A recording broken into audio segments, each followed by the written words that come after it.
An American history lesson. In 1912, the Titanic sunk. Just so happened that people who were against the Federal Bank Reserve were on that ship, and the people who wanted it to go through stepped off before the ship left. Now, the very next year, the Federal Reserve Act was passed, and income tax became prevalent through the entire nation. We didn't have income tax before 1913.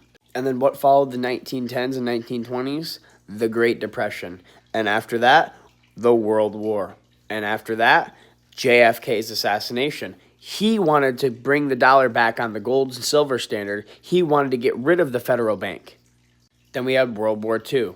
Then in the 70s, we had more corruption with the Vietnam War. Around the same time, the CIA was doing experiments with LSD and mind control. In 2001, a plane hit the Twin Towers. In 2008, the Obama administration passed a bill allowing propaganda in the United States. I'm telling you, that day when the Titanic sunk, they had planned it all along. The Rockefellers, the man who started it all, the one man that's in the spotlight as being held responsible for the start of all this corruption is John D. Rockefeller. So yes, the secret society does exist, but it's probably got all new members compared to what it had before. There's probably more people let in on it. And now, because of all that, we live in a world where our income tax went from 0% to now like 49% in some places in just 100 years or so. You're trying to tell me that the U.S. government needed an extra 1% or 0.5% of income from every single U.S. American every single year?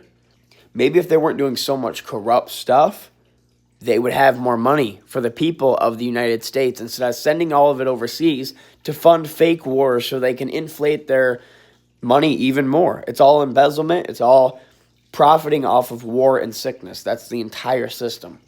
Say our founding fathers would be disgraced. They would probably fall over in their chair and have a heart attack or start a rebellion right now. This country's not under God anymore. We're not even a republic anymore, according to the 17th Amendment. We're now a democracy. That's not what this Constitution was founded on. We started a war and gained our freedom because we were being taxed too much. And now they're taking half of our income plus sales taxes. We're not going to do nothing. We're not going to say nothing. A lot of you guys out there want to complain, but nobody wants to solve the problem. Nobody wants to stand up, speak up. A lot of you don't even realize that without you doing anything, Donald Trump's the only one that's going to do it. He's the only one that sees it clearly, and he's got a cabinet full of people that are on the exact same side. Anyway, that's U.S. history for the day. Let me know your thoughts on this down below.